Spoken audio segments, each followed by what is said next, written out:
आज हम लोग सबसे पहले जो है वो अपनी संस्था, अपनी कोऑपरेटिव सोसाइटी जिसका नाम है human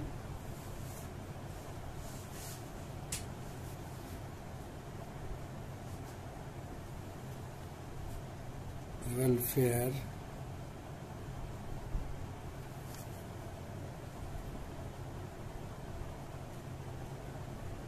credit and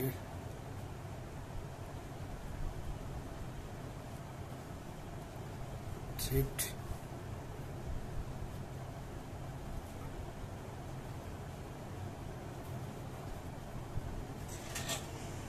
cooperative society limited. साथियों, मैं अपना human welfare credit and thrift cooperative society के विषय में चर्चा करने के लिए जा रहा हूं और ये हमारा पहला वीडियो होगा जो कि मैं कोऑपरेटिव सोसाइटी के ऊपर फोकस करने के लिए जा रहा हूं, जिसमें मैं चर्चा करूंगा अपने कोऑपरेटिव सोसाइटी के प्रोफाइल के ऊपर, कोऑपरेटिव सोसाइटी के प्रोडक्ट के ऊपर, कोऑपरेटिव सोसाइटी से हमारा जो कैरियर बनता है वो कैरियर के ऊपर और साथ ही इनकम के ऊपर। तो सबसे पहले मैं आपको बताना चाहूँगा कोऑपरेटिव सोसाइटी के विषय में कि हमारे कोऑपरेटिव सोसाइटी के जो सीएमडी साहब हैं उनका नाम है समीर अग्रवाल।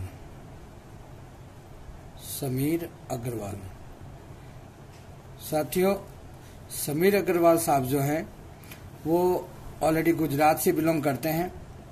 ये बहुत बड़े बिजनेसमैन का लड़का है और मात्र 18 साल की उम्र में इन्होंने नेटवर्क मार्केटिंग के अंदर मर्सिडीज अचीव करने वाला व्यक्ति हैं और बहुत ही जुझारू और अनुभवी व्यक्ति हैं जिन्होंने कोऑपरेटिव सोसाइटी के विषय में सोचा और इन्होंने कोऑपरेटिव सोसाइटी की स्थापना करके कोऑपरेटिव सोसाइटी काम करना चालू कर दिया। हमारे रीढ़ का हड्डी जिन्हें कहते हैं यानी फंड मैनेजर, हमारे फंड मैनेजर हैं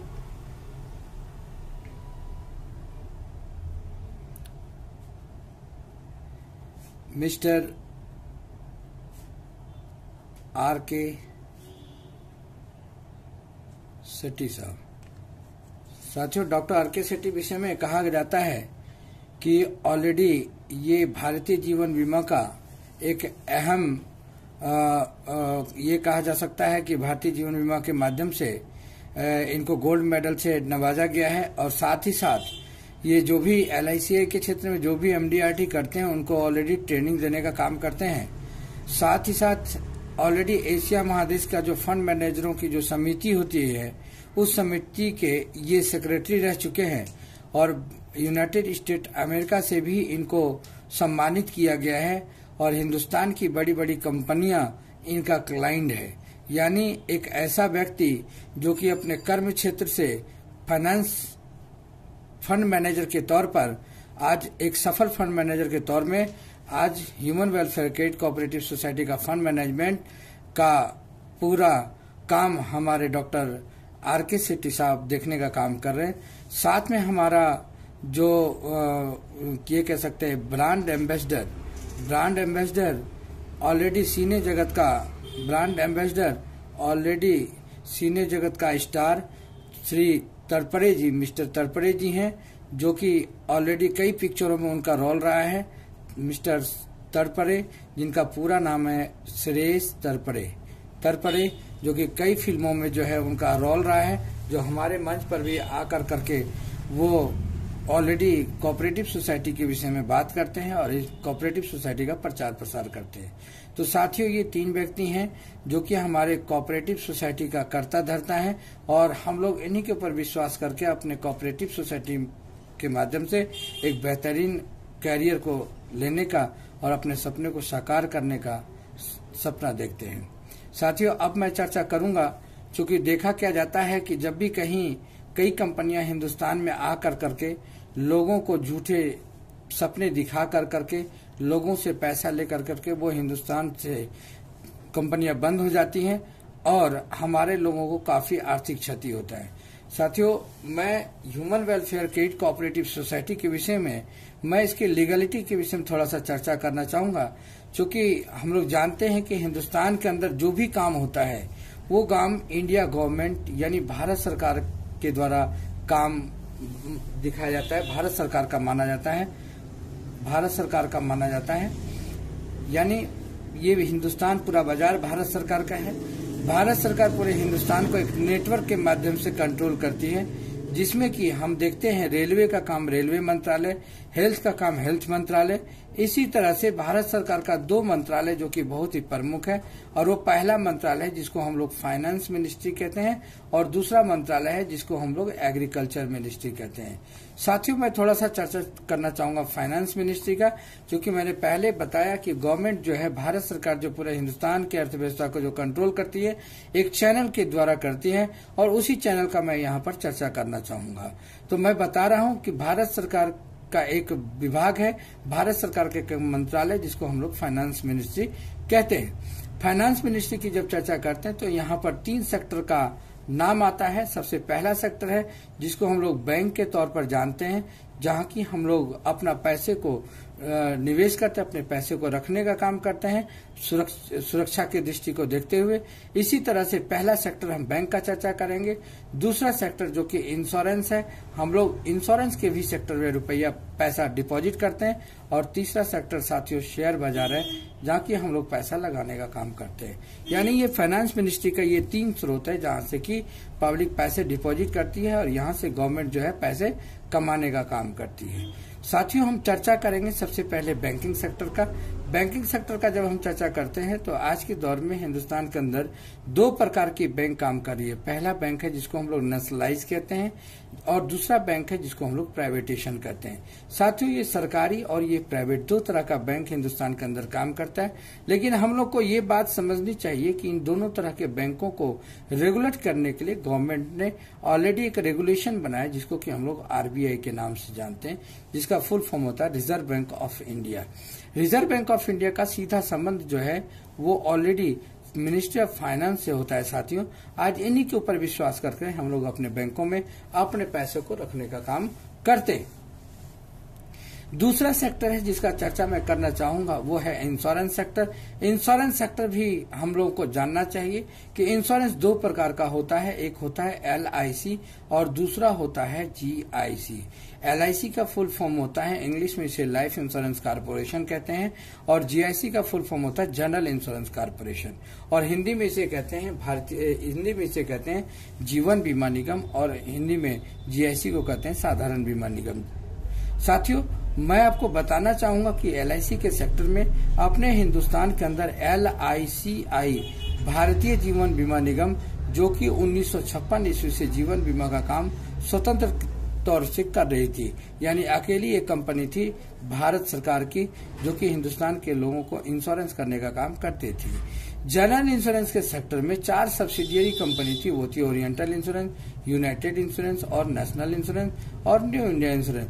साथियों, ये 4 जनरल GIC की कंपनियां 1972 ईस्वी से हिंदुस्तान के अंदर अपना कारोबार करना चालू करी, जिसमें कि गाड़ी, मकान, दुकान, गोदाम वगैरह का बीमा जो होता है वो जनरल इंश्योरेंस के सेक्टर में होता है।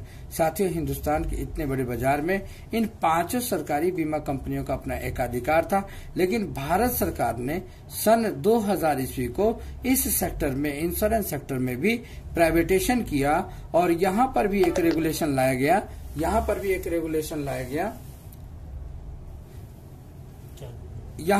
रेगुलेशन लाया गया जिसको कि हम लोग IRDA के नाम से जानते हैं। इसका फुल फॉर्म होता है insurance regulatory and development authority, इसे हिंदी में कहते हैं बीमा विनियामक एवं विकास प्राधिकरण। तो साथियों, इस तरह से देखा जाता है कि गवर्नमेंट हर एक सेक्टर जो कि सरकारीकरण था, और गवर्नमेंट उस सेक्टर में प्राइवेटेशन करने के लिए वहां पर रेगुलेशन ला करके काम को आगे बढ़ाने का काम करती, जिससे कि आम पब्लिक को ज्यादा लाभ मिलता है, और बेरोजगारों को रोजगार भी मिलने का काम होता है, और लोगों को भी ज्यादा लाभ होते हैं। साथियों, इसी तरह से शेयर मार्केट को भी कंट्रोल कंट्रोल करने के लिए भारत सरकार ने सेबी का गठन किया, जिसका फुल फॉर्म होता है share exchange board of India.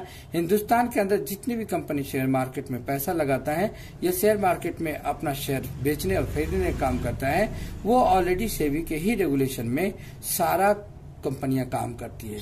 तो ये फाइनेंस मिनिस्ट्री का ये पाठ दिखाने का सबसे बड़ा वजह ये है कि मैं आपको ये बताना चाहता हूं कि भारत के अंदर आज जो भी कोई भी किसी भी तरह का वर्क करता है फाइनेंशियल के सेक्टर में, ऑलरेडी गवर्नमेंट के बनाए गए रेगुलेशन को उसको फॉलो करना पड़ता है, पालन करना पड़ता है।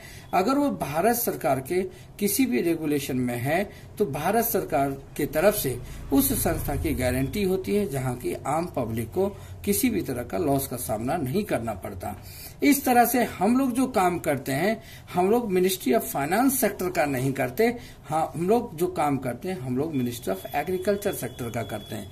तो साथियों, जब हम बात मिनिस्ट्री ऑफ एग्रीकल्चर सेक्टर का करते हैं तो हम लोगों को ये जानना बहुत जरूरी होता है कि भारत सरकार जो है वो जो भी किसानों के लिए योजना लाती है, चूंकि हिंदुस्तान के अंदर मिनिस्ट्री ऑफ एग्रीकल्चर बहुत बड़ा विभाग है जिसके अंदर हिंदुस्तान के आबादी का लगभग 80 से 90% लोग खेती गृहस्थी से ही अपना गुजर बसर करते हैं।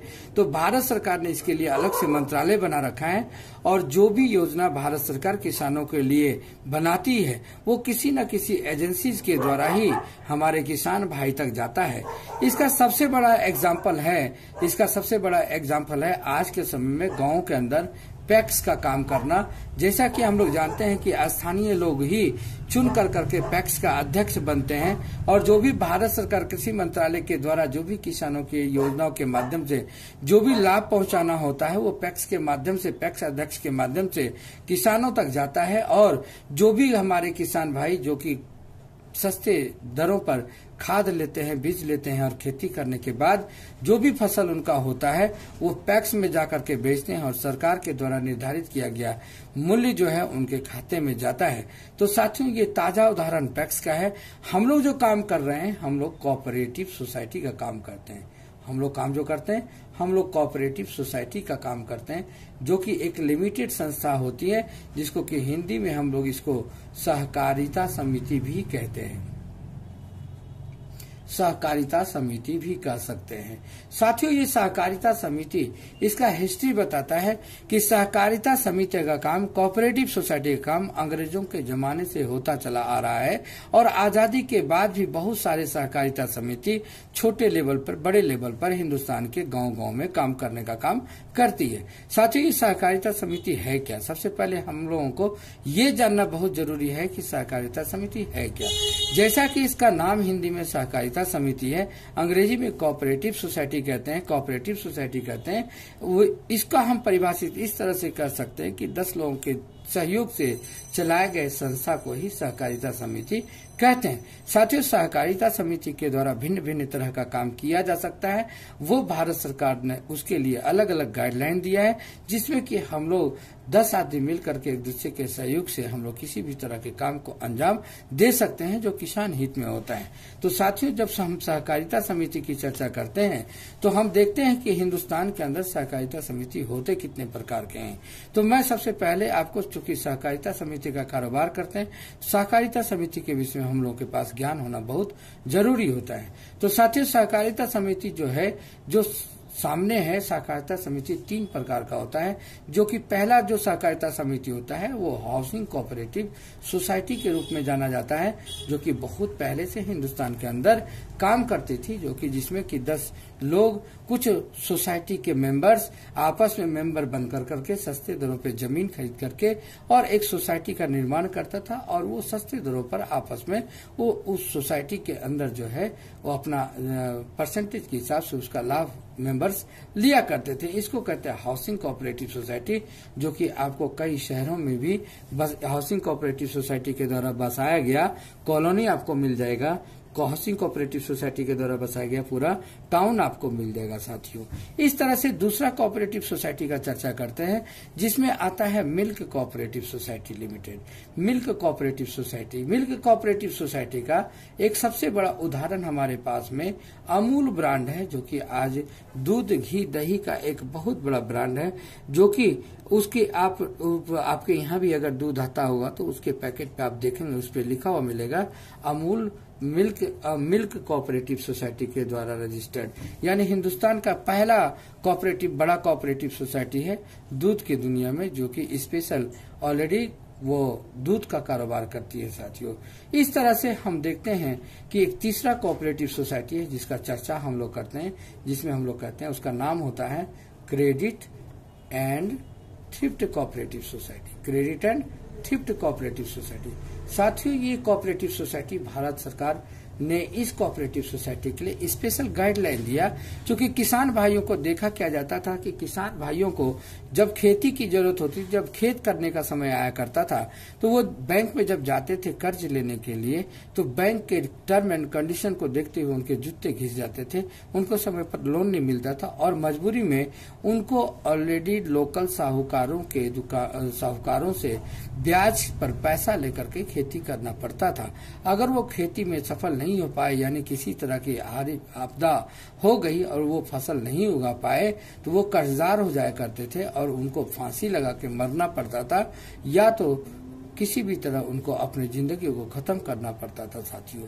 इस सब चीज को ध्यान में रखते हुए भारत सरकार ने सहकारिता समिति को आगे बढ़ाने का काम किया और सहकारिता समिति के लिए भी एक गाइडलाइन लाया गया, जिस तरह से बैंक के संचालन को आरबीआई की निगरानी में किया जाता है, शेयर मार्केट को संचालित जो है सेबी के निगरानी में किया जाता है, इंश्योरेंस सेक्टर के 40-50 कंपनियों को जो है इंश्योरेंस के गाइडलाइन में चलाया जाता है। ऑलरेडी उनके गाइडलाइन को फॉलो करना पड़ता है। इसीलिए साथियों, भारत सरकार ने credit and thrift cooperative society